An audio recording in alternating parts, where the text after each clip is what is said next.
पंख wings of dreams part 5। अभी तक आपने सुना सेठ गुड़िया के पति बबलू को पिछले 2 दिनों से बेतहाशा पिटवा रहा है और साथ में ऑफर दे रखा है कि पुलिस से कह दो तुम्हारी पत्नी मेरे घर से जेवर लेके भाग गई। अभी उसका दिमाग बहुत खराब है।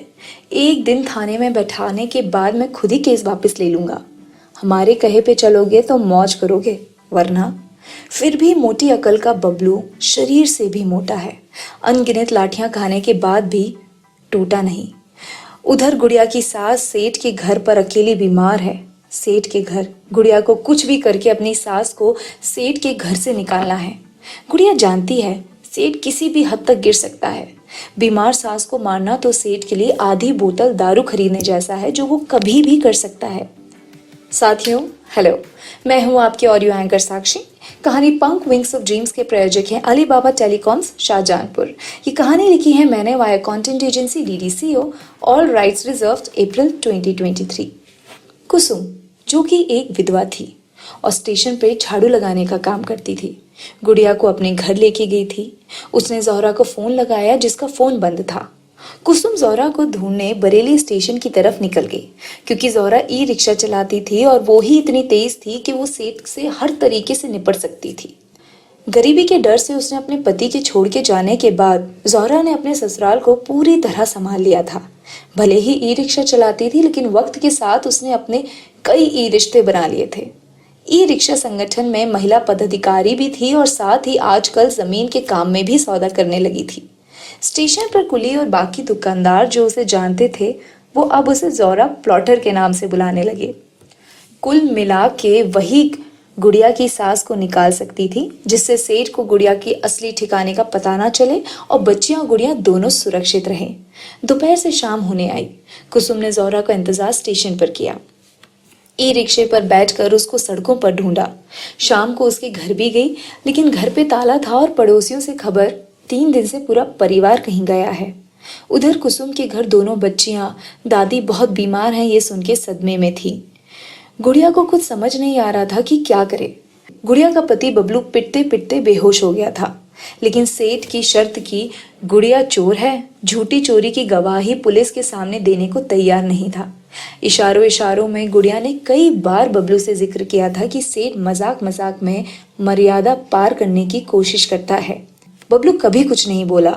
गुड़िया कभी कभी सोचती थी कि कैसा डरपोक पति है उसका, लेकिन 3 दिन मार खाने के बाद भी बबलू ने सेठ की शर्त नहीं मानी। बबलू की खामोशी तब भी थी, अब भी है।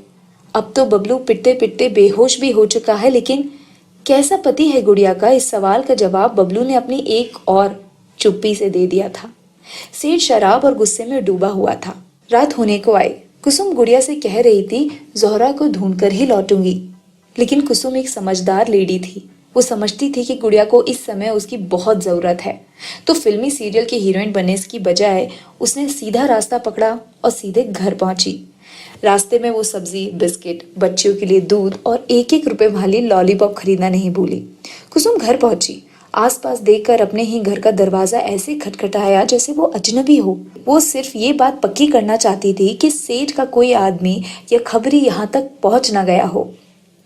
खैर, सेठ अगर इतना तेज और समझदार होता तो उसकी सोच इतनी छोटी नहीं होती। गुड़िया ने कुसुम से सवाल किया, क्या सास को लाने का कुछ इंतजाम हुआ? इस बात पे कुसुम चुप रही और सारा लाया सामान गुड़िया को देते हुए कहा, बच्चे कहाँ और कैसे हैं? गुड़िया सामान लेके चौकी की तरफ चली गई। वहां से बोली, दोपहर में खिचड़ी खा ली थी, पूरा दिन भर दादी दादी कहते रोती रही, आधे घंटे पहले ही सोई है। क्या अम्मा को सेठ के घर से निकालने का कुछ हुआ? कुसुम सिर्फ एक लाइन में बोली। जोहरा नहीं मिली। आज रात भर उसका इंतजार कर लेते हैं, अगर कल भी नहीं मिली तो मैंने कुछ और सोचा है। गुड़िया ने कोई जवाब नहीं दिया। पीछे चौके से आते हुए बोली, मैं चाय बना लाती हूँ, तुम मुंह हाथ धो लो। आप सुन रहे हैं कहानी पंख wings of dreams, powered by Ali Baba telecom Shahjahanpur. इस कहानी को अपने व्हाट्सएप, फेसबुक, टेलीग्राम, सिग्नल या मैसेंजर पर पाने के लिए हमारे सोशल हैंडल्स पे पंख विंग्स ऑफ ड्रीम पार्ट लिखें। चाय के खौलते हुए पानी में उसमें पत्ती मिलाने के बाद काले पानी में गुड़िया को बीमार सास, सेठ का घर छोड़ना, स्टेशन पर कुसुम का मिलना, समोसे की दुकान पर सेठ को बताना कि उसका पति बबलू जानवरों की तरह पीटा जा रहा है और ये सब इसलिए क्योंकि गुड़िया खूबसूरत है और समझौता करने के लिए तैयार नहीं। सब कुछ आंखों के सामने होते हुए दिखने लगा। कुसुम को चाय देकर गुड़िया बोली, तुम बच्चों को देखना, मैं एक जरूरी काम निपटा के आती हूँ। कुसुम बोली, जिसमें एक सतर्कता भी थी। गुड़िया से कहा, तुम जानती हो सेठ तुम्हारे पीछे पड़ा है, तुम्हारा पैर भी घायल है, चलने में भी तुम्हें दिक्कत है। कुछ बहुत जरूरी हो तो हम दोनों साथ चलेंगे, लेकिन इस वक्त तुम्हारी और तुम्हारे बच्चों की जान से ज्यादा कीमती और क्या हो सकता है। कुछ देर चुप रहने के बाद गुड़िया बोली, मेरी सास की जान मेरी जान से ज्यादा कीमती है और एक बात तुम्हें बताने जा रही हूँ, मैं समझौता नहीं करूंगी। या तो सास के साथ आऊंगी या फिर मैं और सेठ दोनों मारे जाएंगे। अगर मैं ना लौटूं तो बबलू को ढूंढ कर बच्चे बबलू के हवाले कर देना। तुमने इतना साथ दिया। कहते हुए गुड़िया ने कुसुम की को आंखों ही आंखों से थैंक यू किया और घर से निकल गई। क्या हुआ जब गुड़िया और सेठ का सामना हुआ?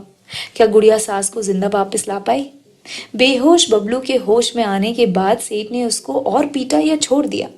जानेंगे पंख विंग्स ऑफ ड्रीम के 6वें भाग में। कहानी पंख wings of dream powered by Alibaba telecom Shahjahanpur. इस कहानी के भाग को अपने व्हाट्सएप, फेसबुक, टेलीग्राम, सिग्नल या मैसेंजर पर पाने के लिए हमारे सोशल हैंडल्स पे पंख विंग्स ऑफ ड्रीम /पार्ट लिखें। मैं थी आपकी ऑडियो एंकर साक्षी। ये कहानी लिखी है मैंने via content agency DDC all right reserve April 2023। आप अपना फीडबैक जरूर दीजिएगा। Your feedback will guide us to deliver better. Thank you for your time.